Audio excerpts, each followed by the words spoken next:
আসসালামু আলাইকুম। কেমন আছেন সবাই? আশা করি ভালো আছেন। আসলে আজকে আসলাম একটা বিষয় নিয়ে কথা বলার জন্য। সেটা হলো আমাদের জাতীয় সংগীত। জাতীয় সংগীত পরিবর্তন আদৌ কি সম্ভব? বা পূর্বেও কি এ বিষয়ে কোনো কথা হয়েছিল? জেনে নেওয়া যাক আসলে ইতিহাস কী বলে। বিশেষ করে ১৯৭৫ সালে যখন বঙ্গবন্ধুকে সপরিবারে হত্যা করা হলো, এরপরে মোশতাক সরকার ক্ষমতায় আসলেন। মোশতাক সরকার ক্ষমতায় আসার পরে তিনি প্রথমে যে উদ্যোগটি নিলেন সেটা হলো বর্তমান যে জাতীয় সংগীতটি আছে এটি পরিবর্তন করা দরকার। এর জন্য তিনি একটি উচ্চ পর্যায়ের কমিটি গঠন করলেন। সেই কমিটিতে যিনি চেয়ারম্যান ছিলেন তিনি ছিলেন তৎকালীন ঢাকা বিশ্ববিদ্যালয়ের বাংলা বিভাগের অধ্যাপক সারদিন মোহাম্মদ। তাকে চেয়ারম্যান করে যে কমিটি গঠন হলো তাদেরকে ১ মাসের সময় নির্ধারণ করে দেওয়া হলো যে জাতীয় সংগীতের জন্য নতুন একটি গান যেন তারা নির্বাচিত করে দেয়। তারা ১ মাসের মধ্যেই জাতীয় সংগীতের জন্য ২টি গান নির্বাচিত করে দিল। একটি ছিল কাজী নজরুল ইসলামের চল চল চল, আরেকটি ফররুখ আহমেদের পাঞ্জেরি। তো এই বিষয়টা নিয়ে পরবর্তীতে তৎকালীন মন্ত্রী পরিষদে বিভিন্ন আলাপ আলোচনা হওয়ার পরে এইটা কোনো এক কারণে তখনকার রাজনৈতিক পরিবেশ বা অন্য কূটকৌশলের কারণে আসলে সেই সরকার বেশি দিন টিকতে পারেনি, যার কারণে জাতীয় সংগীতটি আর পরিবর্তনের আলোর মুখ দেখেনি। এর পরবর্তীতে আবারও জাতীয় সংগীত পরিবর্তনের একটা ১৯৭৯ সালের ৩০শে এপ্রিল তৎকালীন প্রধানমন্ত্রী শাহ আজিজুর রহমান একটি গোপন চিঠির মাধ্যমে তৎকালীন রাষ্ট্রপতিকে অবহিত করেন যে আমাদের বর্তমান যে জাতীয় সংগীতটি এটি একটি ভিনদেশি কবি অর্থাৎ কবি রবীন্দ্রনাথ ঠাকুরের রচিত, যেটা আমাদের আসলে চেতনা বিরোধী, সংকটে ফেলবে। তো এর পরিপ্রেক্ষিতে তখন জাতীয় সংগীতটির পরিবর্তনের জন্য প্রথম বাংলাদেশ আমার শেষ বাংলাদেশ এই গানটি জাতীয় সংগীতের পাশাপাশি বিভিন্ন রেডিও এবং টেলিভিশনে প্রচারিত হতে থাকে।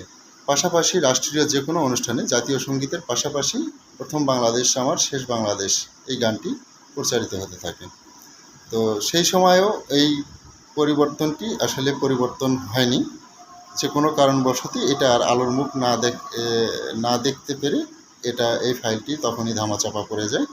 এর পরবর্তীতে দীর্ঘদিন আর জাতীয় সংগীত নিয়ে কোনো আলাপ আলোচনা ছিল না। কিন্তু ২০০১ থেকে ২০০৬ সালে তৎকালীন জামাত বিএনপির জোট সরকারের সময় তৎকালীন ২ জন মন্ত্রী, একজন হলেন সমাজ কল্যাণ মন্ত্রী আর একজন ছিলেন শিল্পমন্ত্রী। সমাজ কল্যাণ মন্ত্রী সম্ভবত আলী আহসান মোজাহিদ এবং শিল্পমন্ত্রী মতিউর রহমান নিজামী সাহেব একটি যৌথ সুপারিশপত্র প্রধানমন্ত্রী বরাবর পেশ করেন যে আমাদের জাতীয় সংগীতটি এই সমস্যা, যেটা আমাদের ধর্ম এবং জাতির সাথে বিশেষভাবে অসামঞ্জস্যপূর্ণ, এটাকে পরিবর্তন প্রয়োজন। তখন প্রধানমন্ত্রী এই সুপারিশপত্রটি দ্রুত সংস্কৃতি মন্ত্রণালয়ে প্রেরণ করে। সংস্কৃতি মন্ত্রণালয় এটি খুব গুরুত্ব সহকারে নিয়ে এটি নিয়ে কাজ শুরু করে, কিন্তু কাজ শুরু করতে গিয়ে এটা যে কোনো কারণবশত সেই সময়ও আর আলোর মুখ দেখেনি। তো এরপরে আর আসলে জাতীয় সংগীত পরিবর্তনের জন্য আর কোনো চেষ্টা হয়নি।